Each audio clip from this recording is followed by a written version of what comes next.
I started to notice this was the first temple where I was like, wait a second, I'm getting called to certain areas in the temple, right? I'm getting pulled into this energy. And I kind of got separated from the group and I just walked into this room by myself. And I had this rush of cold through the back of my body. It almost felt like air conditioned through the back, even though there was no breeze. There was certainly no cool breeze. It was a feeling of this coldness, this energy in my central channel, my spine. And the temple asked me to give myself forward.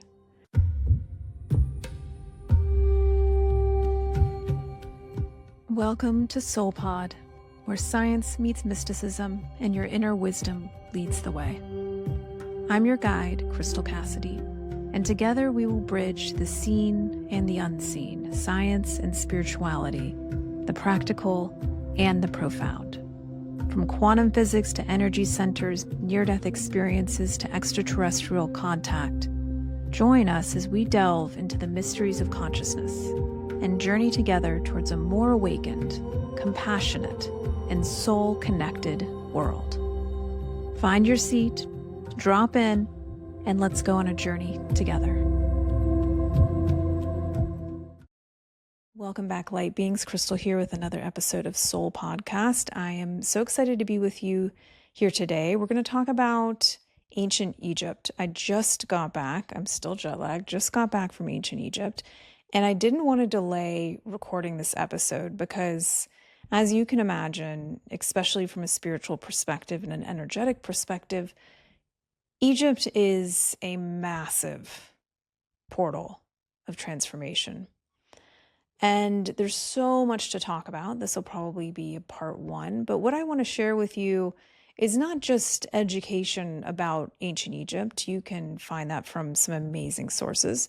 But I want to share with you the spiritual implications of going to Egypt and some of the experiences that I had and others had on the trip, which range from everything from deeply spiritual downloads, portals, I'll talk about Stargates, and yes, even ET contact while we were over there. So one of the first things that you feel when you fly over the Great Pyramid, literally upon entering into this sacred, amazingly powerful place, is a sense of awe. And it really reminded me of how important it is to create space in our lives to be in awe. And when we're growing up and when we're young, this is a state that's really easily accessible. Right? Everything is new, and we're constantly amazed by that newness. It's amazement. And as we get older, we can harden a bit in the familiar, in the predictable, in our expectation of our day-to-day life. And one of the most simple spiritual practices that we have is to find the awe in the little things. Pouring your matcha, looking out over the vista in the sunrise or the sunset, nature.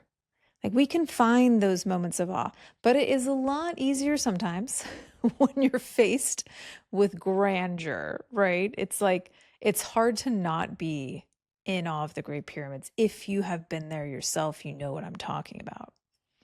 So there's this beautiful reminder here of awe. It's almost like the overview effect, which is one of my favorite effects that astronauts have when they go to space and they look back on Earth for the first time. And they have this transformative moment, which I believe is a frequency shift. It's a moment where they move from a belief of knowing that we're all connected to a knowing that we are all connected. I talk about this a lot. Moving from the belief to knowing is a permanent frequency shift. And they experience that looking at the totality of existence as they perceive it on our planet. And it suddenly brings everything together physically with our three-dimensional perspective. It helps our heart to access that sense of connection.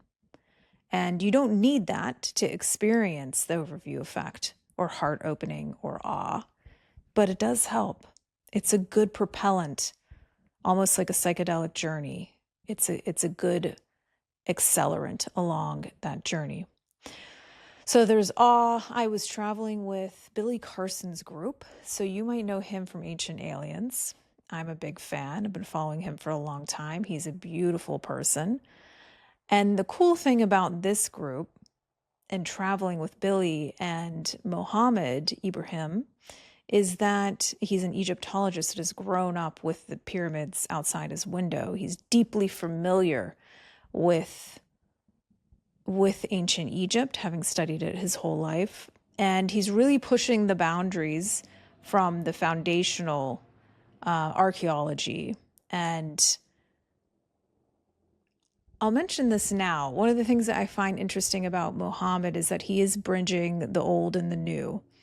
And I think one of my takeaways from the trip is that he is pointing our awareness to elements of ancient Egypt that maybe we were not yet when we first started to become reacquainted with this culture only the last couple hundred years.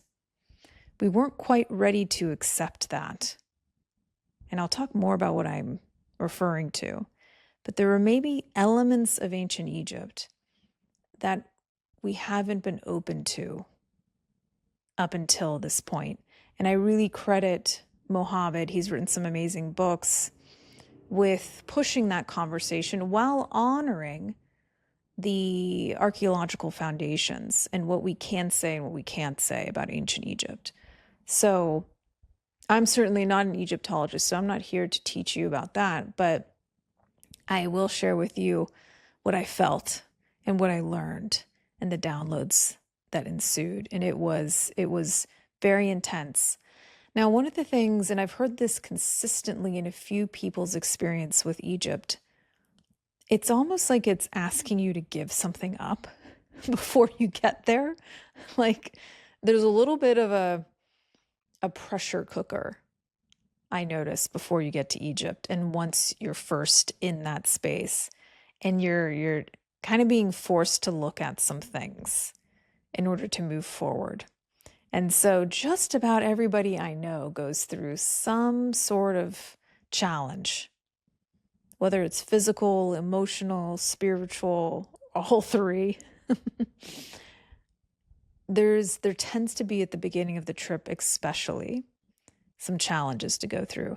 My theory on this is that it is, as with everything, energetic. And there's a bit of a purging that's happening. You have to make space. And when you're visiting these sacred sites, 1 or 2 a day for 2 weeks straight, it was a very vigorous schedule, amazingly planned for and handled, but a very vigorous schedule. And we got a number of private tours, meaning we got to go up and close to the Sphinx. Most people don't get to do that. We had a private visit just for our small group at night in the Great Pyramid. Most people don't get to experience that. We had rented out one of the sacred temples, and most people don't get to do that. So we got a pretty powerful exposure to these sites. And before I get more into some of these experiences, I'm not saying that you have to go to Egypt to have a transformational spiritual experience. You can access that at any point, anywhere, if you set your mind to it. What I will say is that there are certain places on the planet where energy has been seeded by very powerful people from the past, very powerful beings, very powerful interdimensional beings. And that energy is flowing in those places in a very specific way. And I believe that it is self-sustaining. It doesn't run out. It's like it's there unless something, and who knows what that something is, interrupts it. But these ancient places have been seeded with this energy, so it's a bit easier to access certain frequencies in these places on the planet. And there's been a few places in my experience on the planet where you can feel that frequency shift. You can feel the opportunity that you can tap into. Another thing I'll say is you cannot tap into it. And I'll talk more about this in a bit. I was having a pretty powerful moment in one of the temples, and somebody else walked into the same exact space. And no fault of theirs, but it was interesting to me how I was sitting there accessing this energy and this experience, and that person wasn't feeling any of it, at least that I could decipher or see. That brings me to another element of interacting with these spaces that I think is helpful to know. What I was hearing in these temples, and gosh, I mean, maybe we can even go before I got there, in the weeks before Egypt, in my meditations, I kept hearing, the temples are with you. The temples are with you. And I didn't quite know what that meant, because I didn't know whether we were visiting a number of temples. I thought that maybe they were different kind of sites. Like, I, to be honest, had not done a ton of research before I went. So it was interesting to me that the phrase was, the temples are with you. And what I discovered was that that was certainly the case. And I felt so guided by these temples. And there was something very intuitive about which temples we visited, both at what time of day and in what sequence.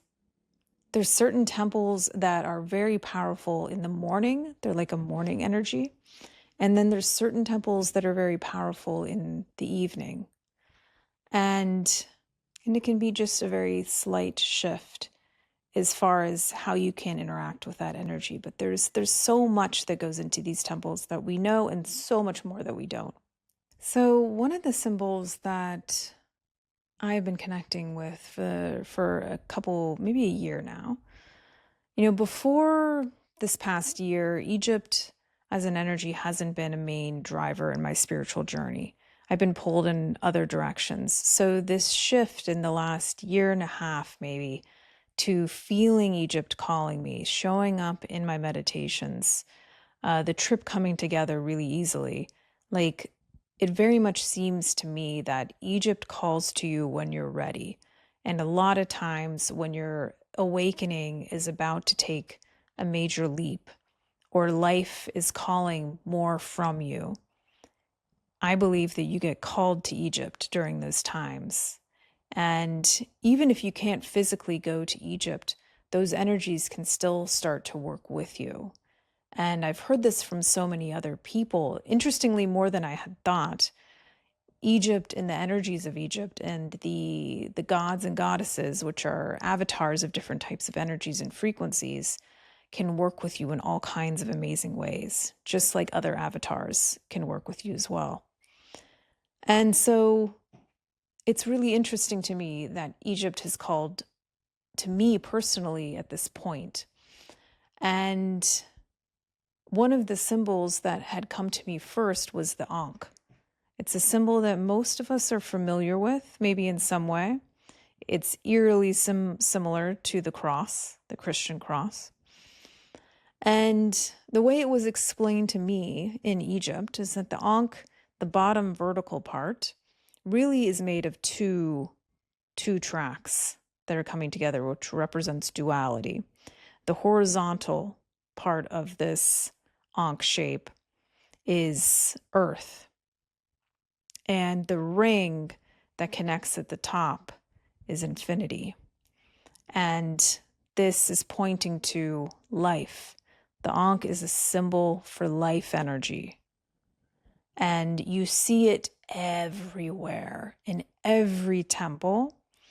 You see it as a handheld element.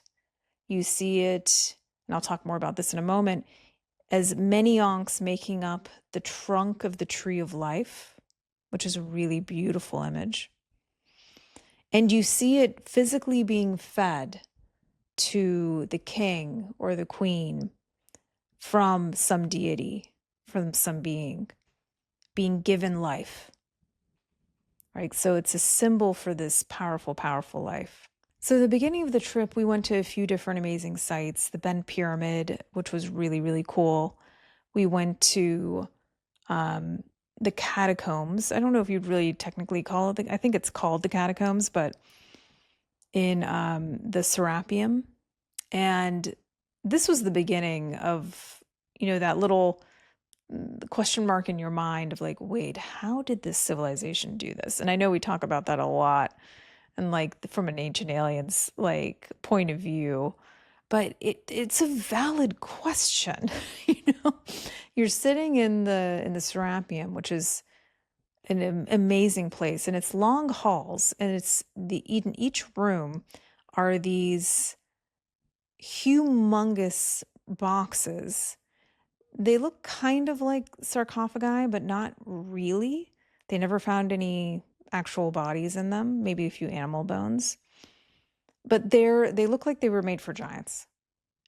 And it's made out of this incredibly difficult to mold material. I believe it's some form of granite. And it's huge.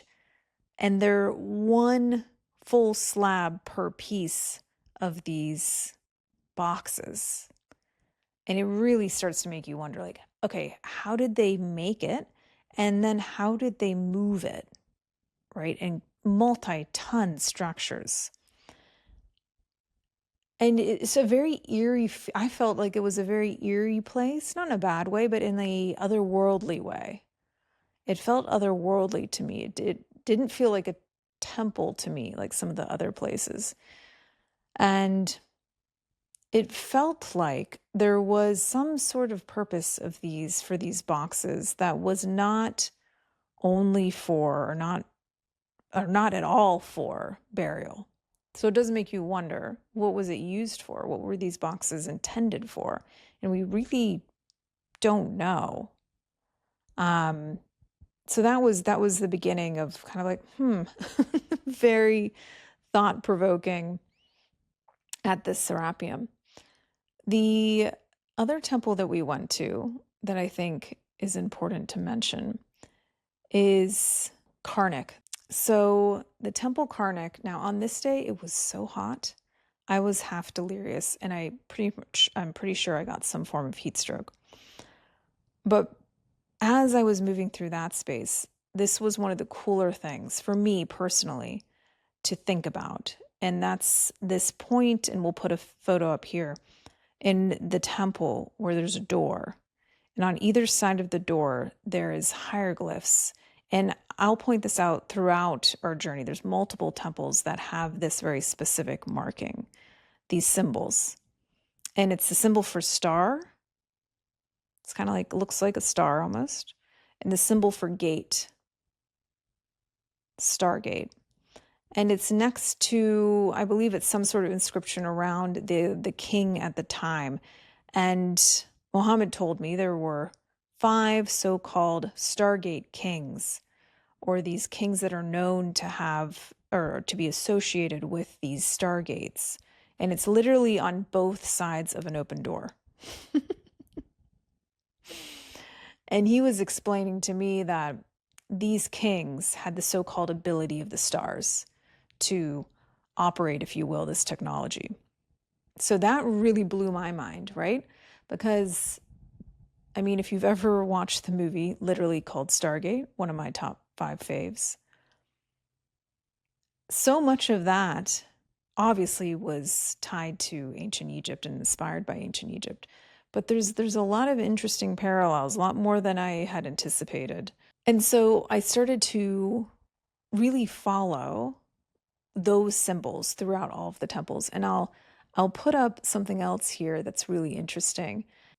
So another area of Karnak that I think is really interesting, and I started to get overheated at this point, so luckily my mom got to experience it.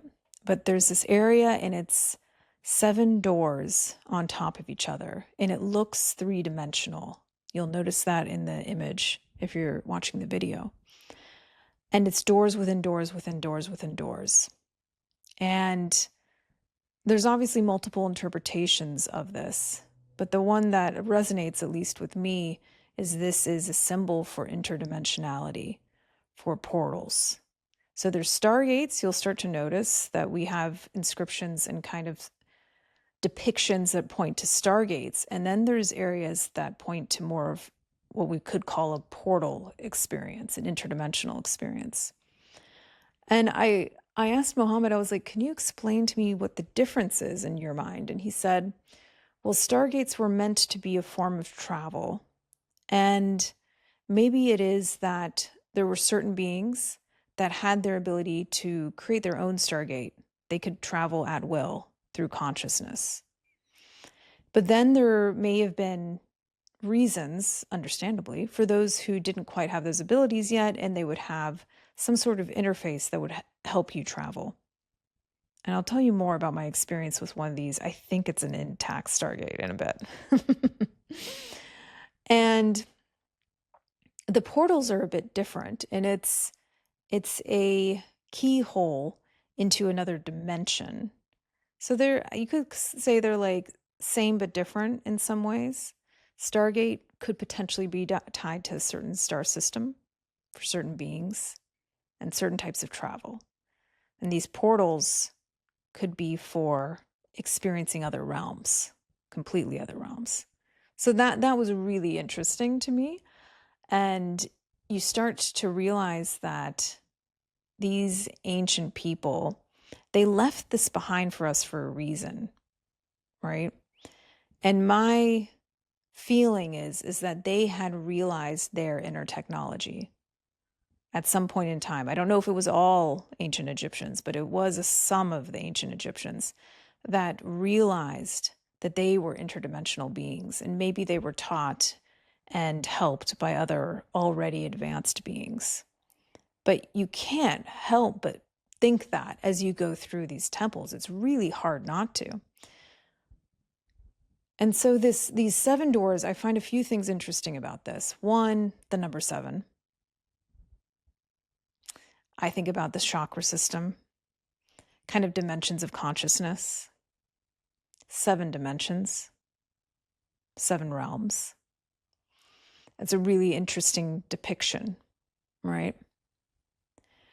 And on the other side of these 7 doors was a depiction of the tree of life. And it was very hard to make out. I don't know if I got a photo of that one, but the trunk was made up of many ankhs in this beautiful, beautiful tree of many arms reaching out into space. And it's interesting that you have the portals on one side, or these 7 doors, and then you have the tree of life on the other. So, and I'll say this a few more times probably as we talk about ancient Egypt, one of my takeaways is that they knew that this knowledge could be lost. And they wanted, I think very purposefully, to give us some sort of guidance in the future to remembering it. And this is what I spend all my time doing at this point in relation to SoulPod and our other work is, how can we help our species remember our interdimensionality, this power of our central channel that for most people on the planet right now is latent, it's asleep.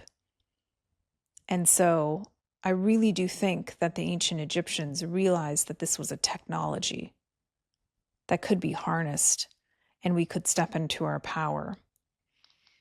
And they also, hummingbird just flew by. And I think they also realized that the heart was the portal. You know, we really worship the mind. We worship logic. We worship intellect.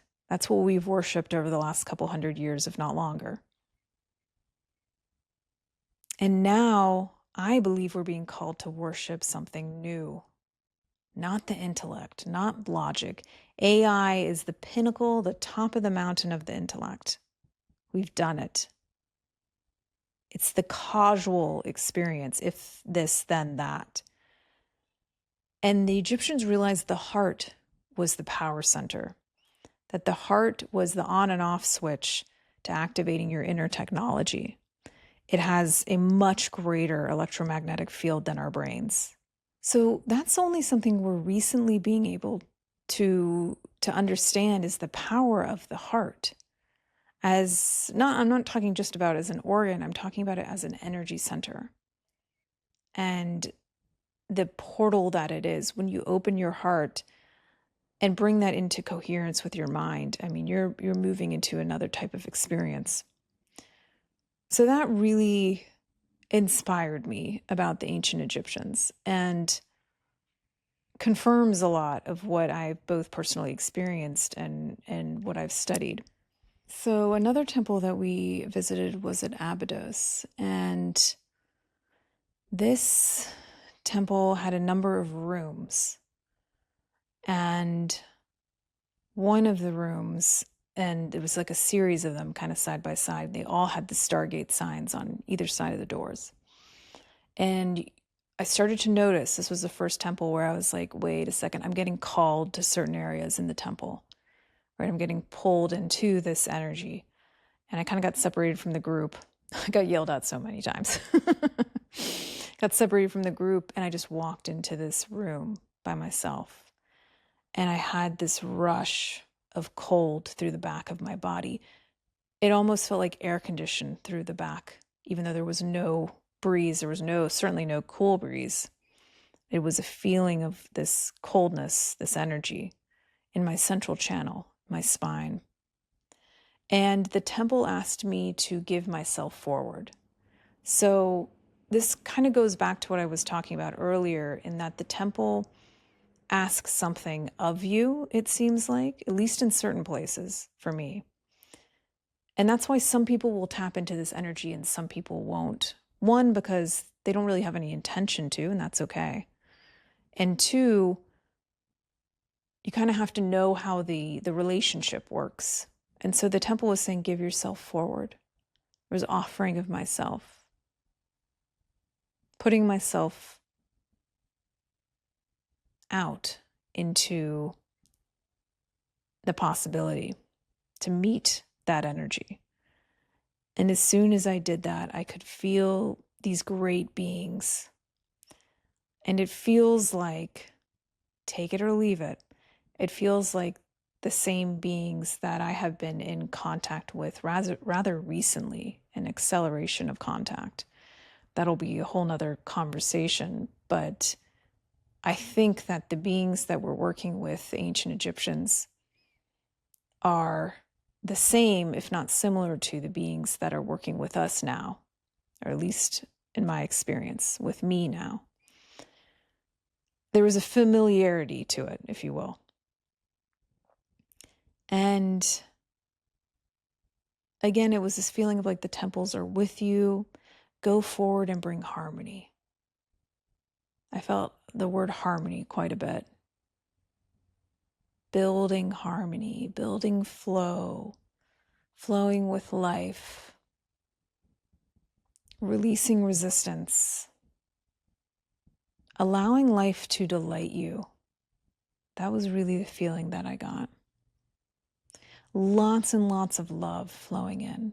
That just makes you smile. It's like such an acknowledgement. It's such a feeling of being held. And there's so much here that I can't really put words to either.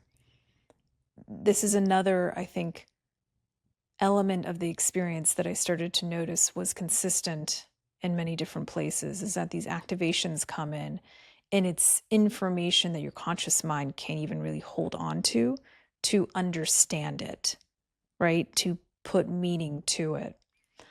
And so I had to kind of give up a little bit of like, oh, can I explain this? Can I put words to it? Some of it I can, and that's a gift from the temple, from the energy, from the beings. And some of it I just can't.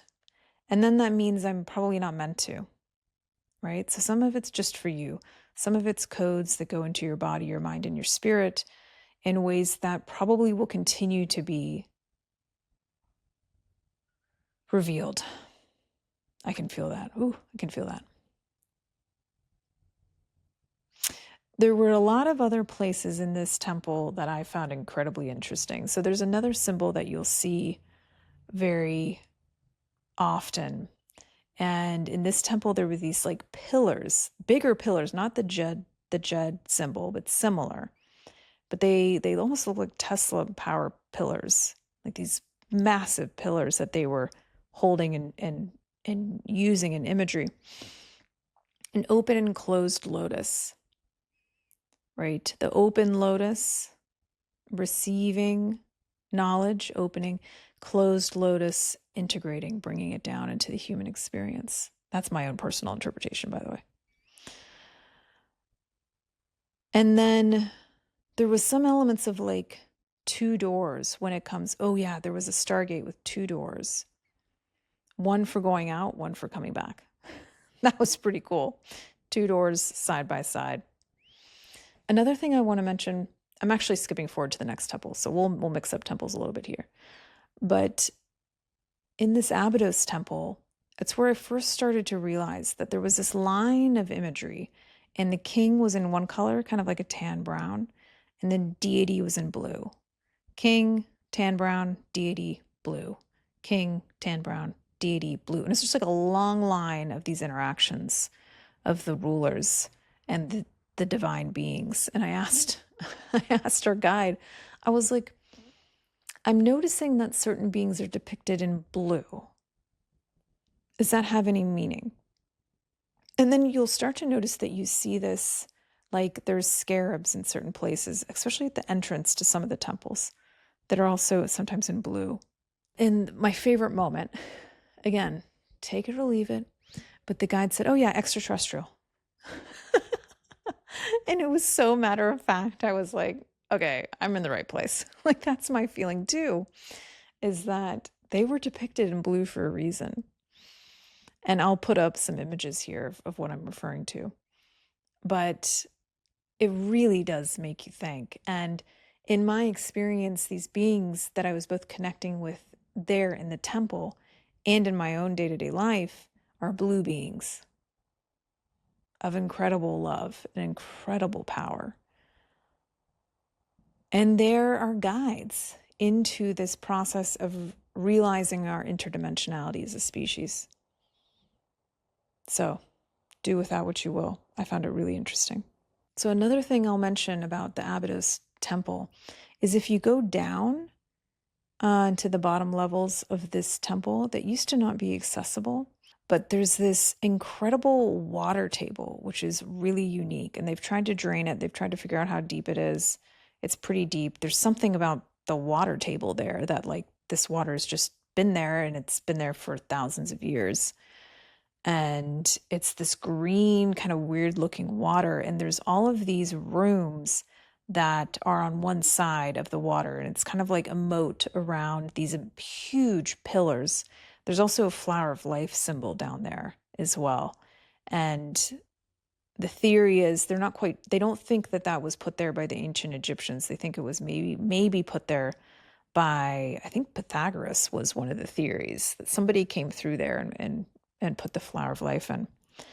But a incredibly interesting space, and we really don't know what the rooms were used for.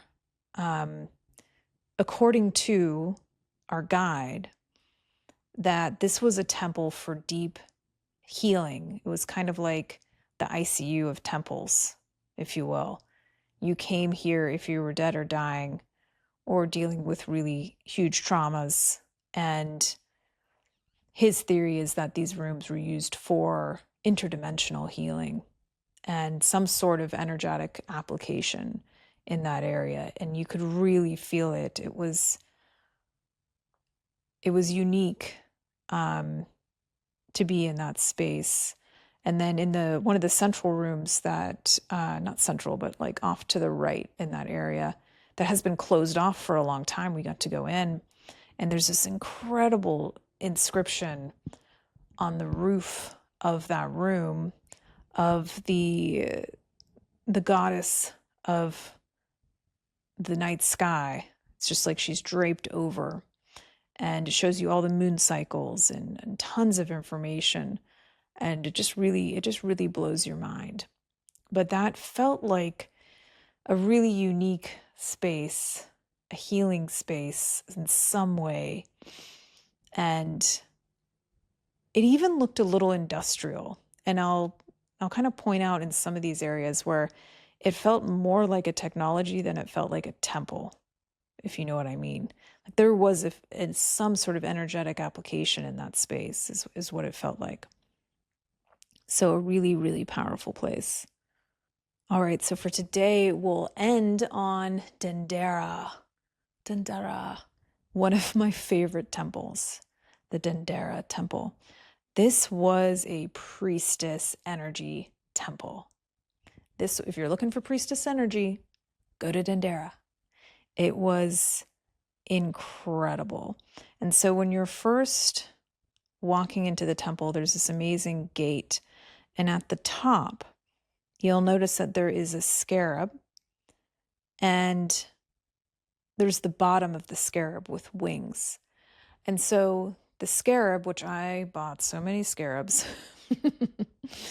it means new beginning and transformation. And I'll talk more about my experience spiritually with the scarab in the next episode. But what I found interesting at Dendera is that you're seeing the underbelly, I'll provide this photo too, of the scarab as you entered the temple. And the reason that I was told for this is because you're going to be shown the how of the new beginning. How does it work? What do I do? That's the underbelly of the scarab. You're going to learn the secrets. This was a temple of secrets, of knowledge, of information that propels a new beginning. Like, sign me up. And I could immediately feel it. Immediately. Now, this is where one of my bigger experiences was. And I've kind of alluded to it already. When you walk into Dendera, there is a temple to the right. And you walk into that temple, the very last spot is a Stargate, one that I think is still active. And you can feel the energy pull you in, the vibration in that space.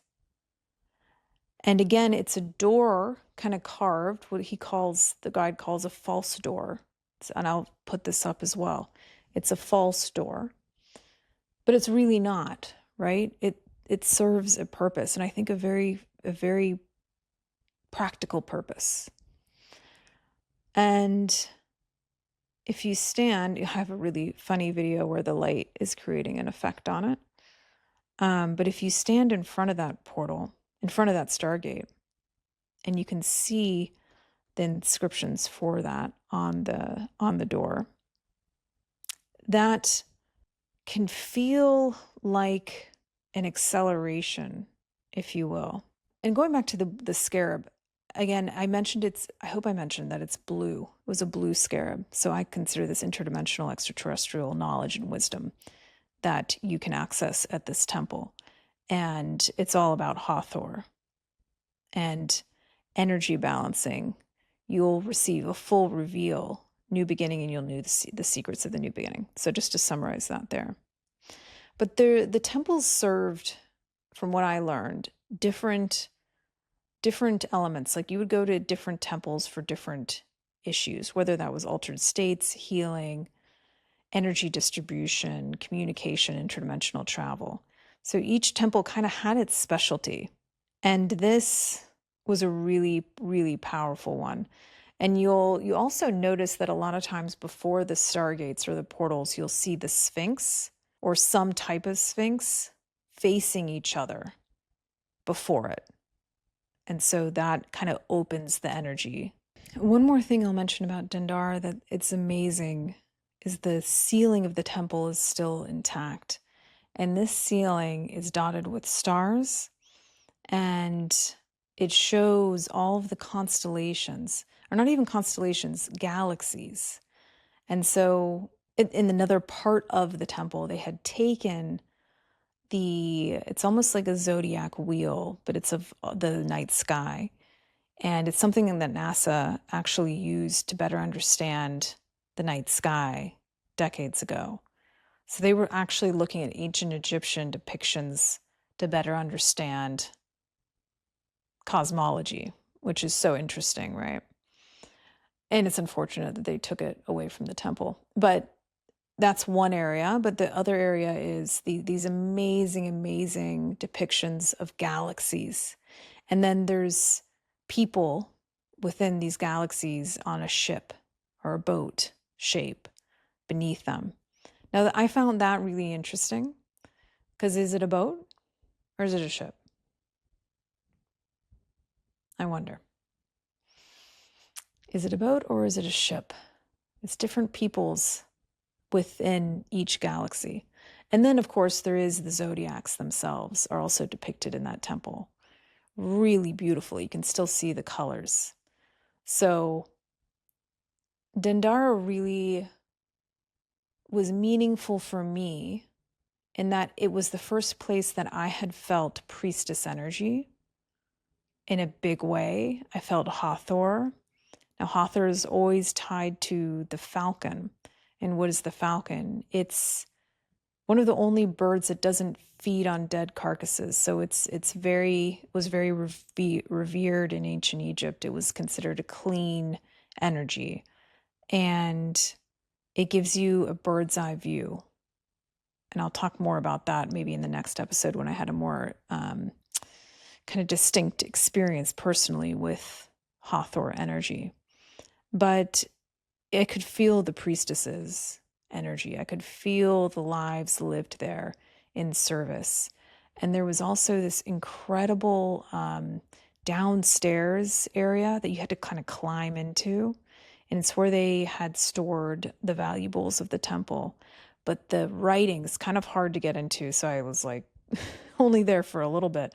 But some of the inscriptions on the walls there were incredible. And there's one pretty famous one that you can find on National Geographic of what looks like two large light bulbs that the figures are placing towards each other. And we don't know what they are, but it looks like these two kind of big, oversized light bulb images. And we don't really know what that depicts, but the best kind of guess for right now, and intuitively for me, it feels like some sort of energy device, some sort of device that we just have lost connection with. And I believe this is also the temple, or might have been Abydos, that you can find the UFO hieroglyph and the helicopter and it looks like a submarine. And, there's one theory that there was hieroglyphs over hieroglyphs, and then they kind of like eroded and it just happened to look that way. But I don't know. If you're there, it looks very clean. It looks very purposeful. And so could that be an accident? Could that have been put there purposely as a distraction? We don't know, but it was very interesting. But I highly recommend Dendera. I think it's the feminine rising. A lot of the women that I was with, we were saying to each other, like, we're back. We're here. You can't get rid of us. We're stepping back in and up. Like the priestesses are arising. You could feel it in the women, especially of the group. Like, this is our time. It's an awakening. It was a feminine awakening in many of us, I think, at Dendera. So we'll leave it there for today. Stay tuned for part 2. Let me know if you have any questions or you want me to dive into anything else in more detail. Apologies if I got any of the names wrong in Egyptian. Forgive me. I'm doing my best. And really, the purpose of this episode is to give you a little bit of exposure to what Egyptian spirituality, at least how it applies in modern days and in my own personal experience, and what that kind of portal or acceleration can look like. And I'll share more next time. Stay tuned.